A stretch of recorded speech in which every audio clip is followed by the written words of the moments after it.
Hi, and welcome back. Today, I want to share more of the story of how I ended up in Austin, Texas.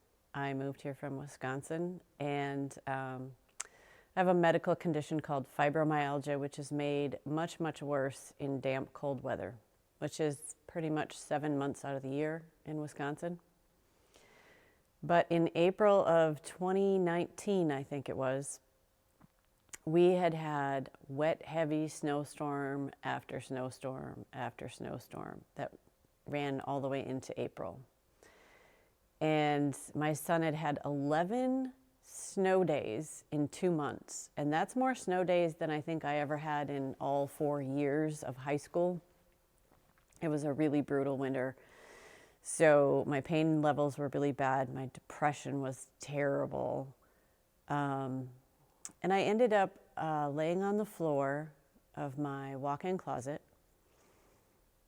crying my eyes out and feeling like I was never, ever going to feel better because I had felt that way.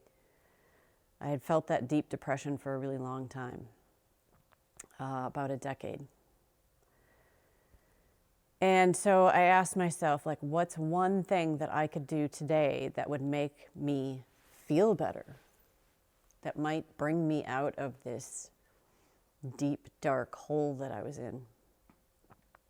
And the only thing I could think of was one thing: a one-way plane ticket to Austin, Texas, to stay with my friend Julie, because she offered me her spare room. That was the only thing I could come up with, a one-way plane ticket. And that actually did give me a little bit of brightness and hope.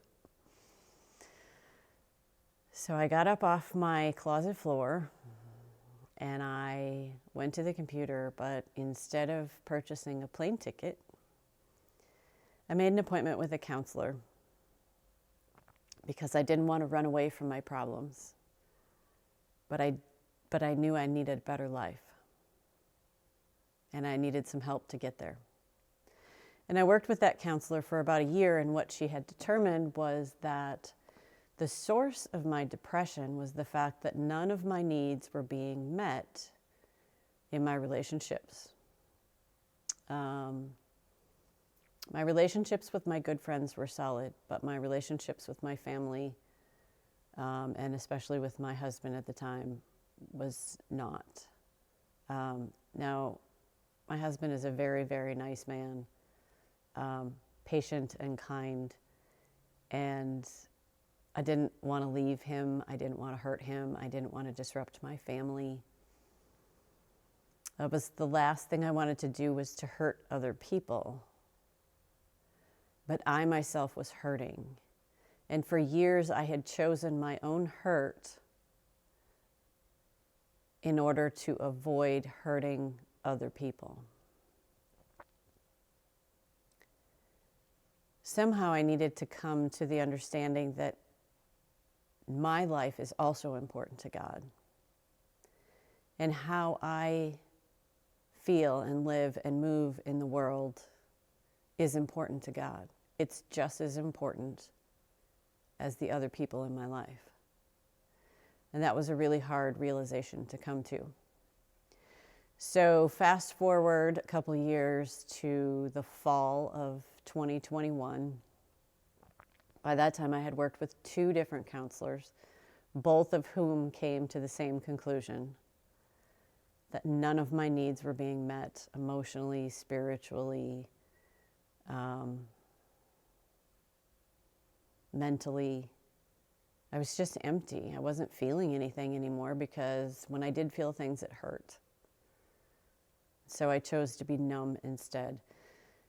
Some people say that depression is unprocessed anger. And maybe that's true. My second counselor said to me, he said, "Do you know what the difference between, what's the opposite of depression?" And I said, "Well, I suppose the opposite of depression is happiness." And he said, "No. The opposite of depression is connection. Connection to yourself, connection to others, connection to God. I have always been a really happy person. And I remember my mom used to say that when I was little, and my dad said this too, when I was little, when I walked into a room, I would just light up the room. I had this 1,000,000-watt smile, and I was happy, and I would dance, and I would bring joy to other people, and I was so not that person anymore. I lost her somewhere along the way, and I needed to get her back, because her life, my life, is just as important as anyone else's, and so is yours. It's a hard choice to make when you have to choose yourself over other people, and my religion had taught me that that's the exact opposite of what we should be doing, that we should be suffering for other people, that we should be sacrificing for other people, that we should always put others before ourselves. That's not what Jesus said. Jesus said, love God with all you've got. Body, mind, heart, soul. Just love God with all you've got. And love your neighbor as yourself. Not more than yourself. Not less than yourself. So in order to love other people, you also need to love yourself. And that's the journey I've been on, is learning how to love myself the way that God loves me. And in future episodes, we're going to talk about how I managed to allow God to lead me to greener pastures, to a brighter world, to more sunshine.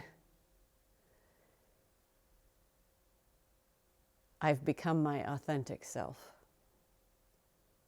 Not who other people wanted me to be, but my real, true self. And it's the biggest gift that I have ever given to myself. So give yourself a little bit of love today, and join me again as we walk through this journey together, learning how to be brave and move from surviving to thriving. Thanks for tuning in. God bless.